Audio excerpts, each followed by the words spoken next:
आपका नाम बताइए। सिप्तान अहमद, जिला अध्यक्ष private school and children welfare association Araria. आज आप लोगों ने डीएम साहब से मिलने का टाइम मांगा था और आप यहाँ डीएम कंपाउंड में खड़े हैं, तो क्या मुलाकात हुई आप लोगों से? सबसे पहले तो हम लोग डीएम ऑफिस पहुँचे हैं और जब डीएम साहब से मिलने गए तो उनके नोटिस बोर्ड पर एक बड़ा सा नोटिस लगा हुआ है कि 30 तारीख तक वो किसी भी आम पब्लिक से नहीं मिलेंगे। तो सवाल है कि हमारे जो ज़िला पदाधिकारी हैं वो आम लोगों के लिए नहीं है क्या? तो ये तो तानाशाही वाला ये है कि आप आम पब्लिक से नहीं मिलेंगे, आप एक ही लोग से मिलें लेकिन आम पब्लिक से मिलें, डिस्टेंस मेंटेन करके मिलें। मिलने का मकसद क्या था सर आपको? मिलने का मकसद था कि आज जो सरकार जो दोबारा से जो एक नोटिस निकाली है कि 11 तक विद्यालय या जितनी भी शैक्षणिक संस्थाएं हैं वो बंद रहेंगी, ये सर्टेन नहीं है कि वो 11 के बाद एक्सटेंड करती है या फिर क्या करती है।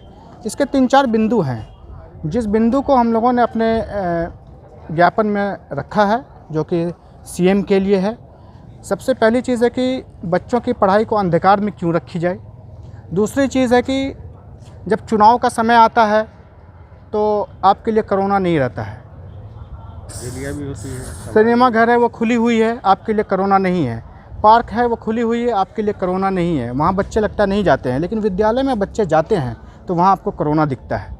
और कोई भी केस अभी तक बिहार में आप उठा के देखिए, आज से नहीं लगभग 4 महीने से विद्यालय खुली हुई है, अगर कोई केस बच्चे की आती है तो उसको आप सामने रखिए, कोई एविडेंस नहीं है किसी चीज़ के नहीं, और बच्चे की पढ़ाई की सवाल है। और जो शिक्षकों को जो पढ़ाना पड़ता है, आप इस बात को जान लें कि एक बच्चा 4 में था तो वह क्लास 6 में चला आया है, उसको 5 की पढ़ाई नहीं मिली है, और इसी तरह से ये डिले करता जाएगा तो शिक्षकों को पढ़ाने में दुश्वारी होती है। सरकारी विद्यालय की जहाँ तक बात है, वो विद्यालय आश्रित है सरकार पे, वो बंद भी हो जाती है तो उनको तनख्वाह सरकार देती है। क्या सरकार इस चीज़ की गारंटी लेती है कि आपके विद्यालय की तनख्वाह हम देंगे? अगर गारंटी लेती है तो हम विद्यालय को बंद रखते हैं, हमको जैसा सहूलत होगा हम करेंगे।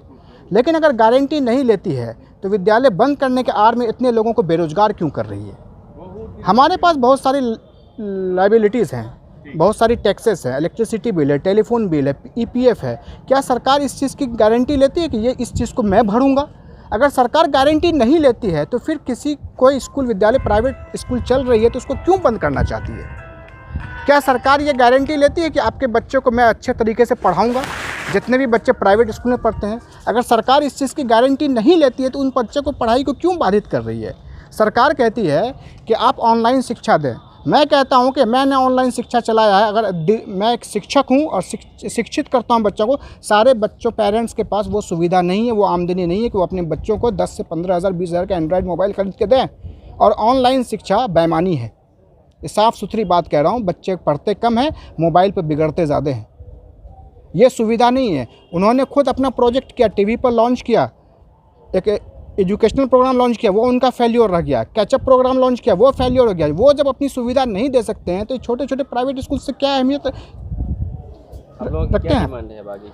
हमारी सीधी डिमांड है कि जो आज हम लोग पहुँचे हैं 11 तक का उन्होंने नोटिस पर विचार करें और 12 से स्कूल खोलने के लिए हमें ये करें। हम विद्यालय खोलेंगे, हम चूँकि बंधे हुए होते हैं, हमारी स्कूल है, रजिस्टर्ड है, एजुकेशन से रजिस्टर्ड है, बिहार से एनओसी है, सीबीएसई से रजिस्टर्ड है, तो कहीं ना कहीं सरकार से बंधे हुए हैं। तो अगर वो नहीं देती है खोलने के लिए तो हमारी जिम्मेदारी को, अगर हमारी जिम्मेदारी को नहीं ले सकती है तो विद्यालय खोलने की अनुमति दे। और कोविड-19 का अपना प्रोटोकॉल है, ठीक है। एक सेक्शन में 40 बच्चे हैं, 40 बच्चे नहीं बैठेंगे क्लास में, 20 बच्चे बैठेंगे। जो गार्जियन एफर्ट करेंगे वो गार्जियन पढ़ाएंगे, जो एफर्ट नहीं करेंगे वो उस हिसाब से अपने स्कूल को सर्च करेंगे। लेकिन बच्चों की पढ़ाई क्यों बर्बाद हो रही है?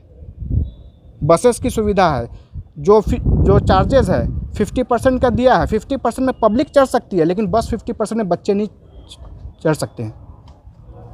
बच्चे शादी में जा सकते हैं, बच्चे पार्क में जा सकते हैं, बच्चे सिनेमा हॉल में जा सकते हैं, बच्चे स्पोर्ट्स कॉम्प्लेक्स में जा सकते हैं, लेकिन बच्चे स्कूल में नहीं जा सकते। स्कूल में कोरोना जो है आपका जो फन फैला के बैठा हुआ कि तुम स्कूल आओगे मैं तुमको डस दूंगा।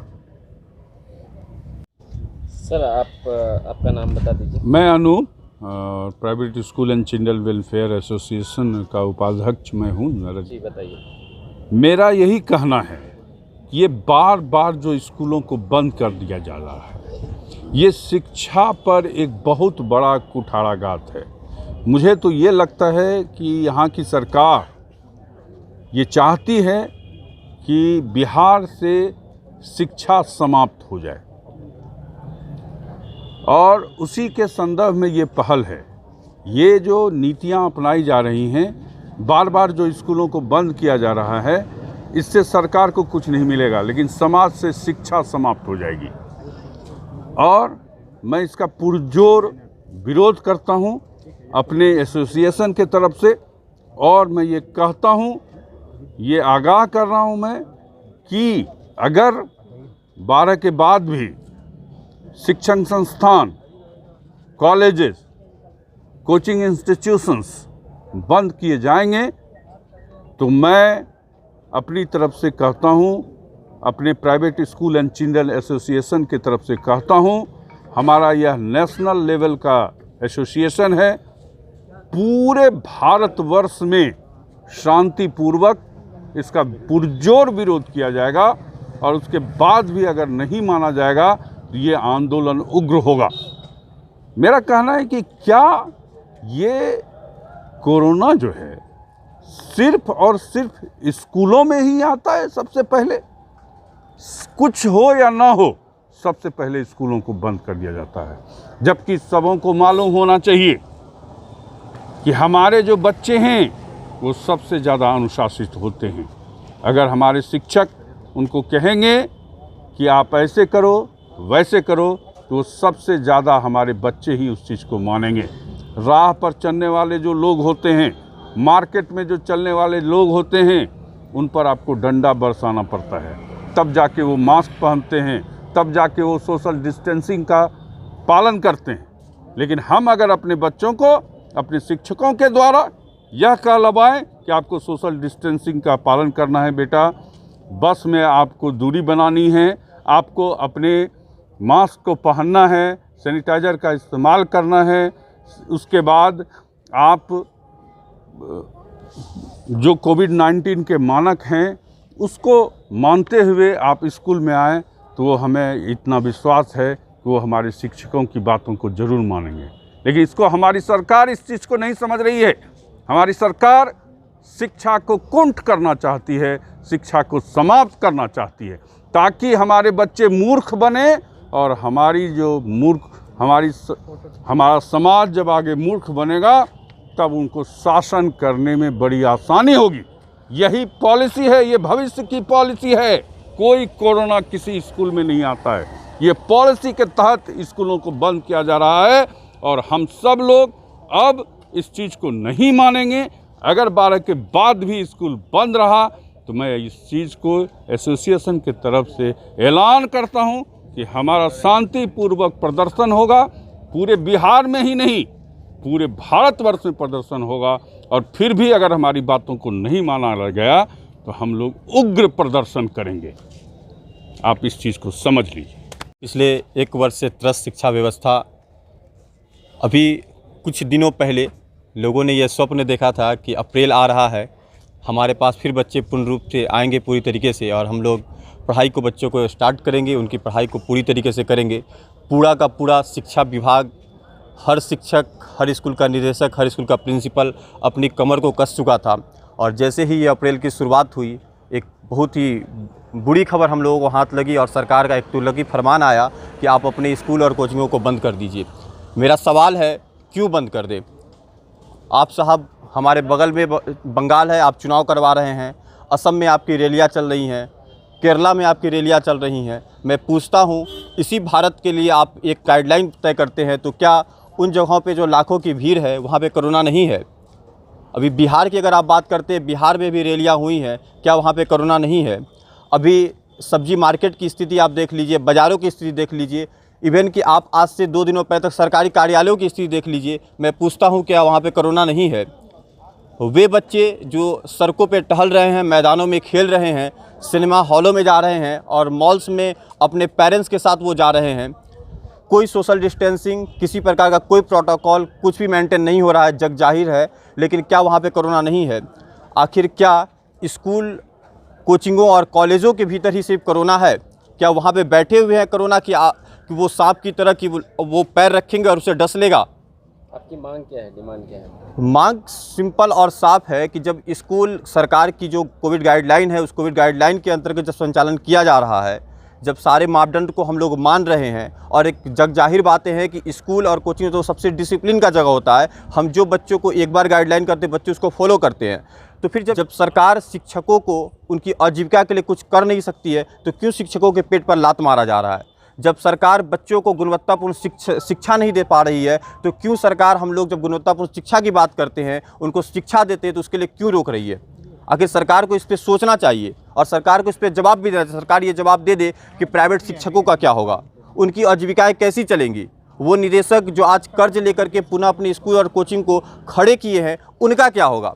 सरकार ये बता दे कि हमारा आने वाला जो फ्यूचर, जो हमारा नौनिहाल है, वो आज जो पिछले 1 साल से नहीं पढ़ा, सरकार ने एक आदेश लागू किया कि इस बच्चों को प्रमोट कर दीजिए, बच्चे प्रमोट हो गए, फिर इस बार सरकार अनाउंस कर देगा बच्चों को प्रमोट कर दिए, तो क्या सिर्फ बच्चे क्लास प्रमोट हो जाने से हमारी व्यवस्था सही हो जाएगी?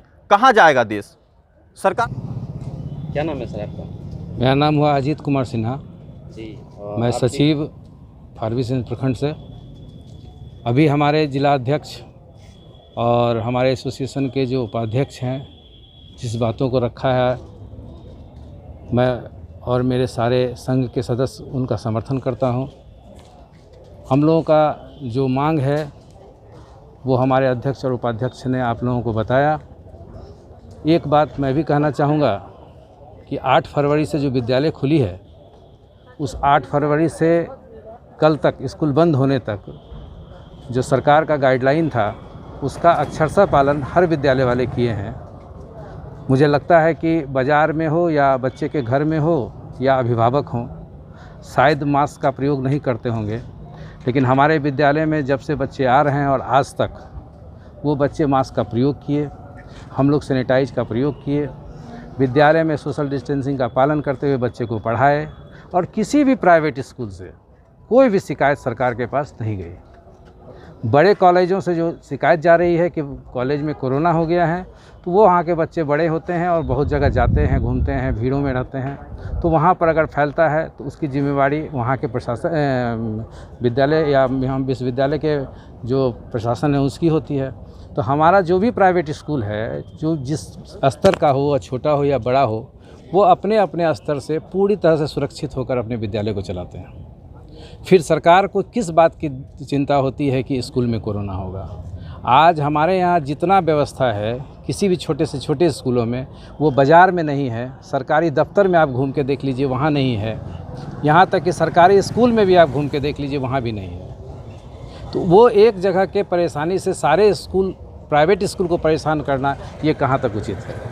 और हम सरकार से मांग करते हैं इस पर पुनः विचार करें और हम लोगों को उस गाइडलाइन को फिर से बोले कि किस गाइडलाइन से हम लोग को चलाना है। अगर उसमें त्रुटि हो तो किसी भी स्कूल को कभी भी और किसी समय बंद कर दिया जाए।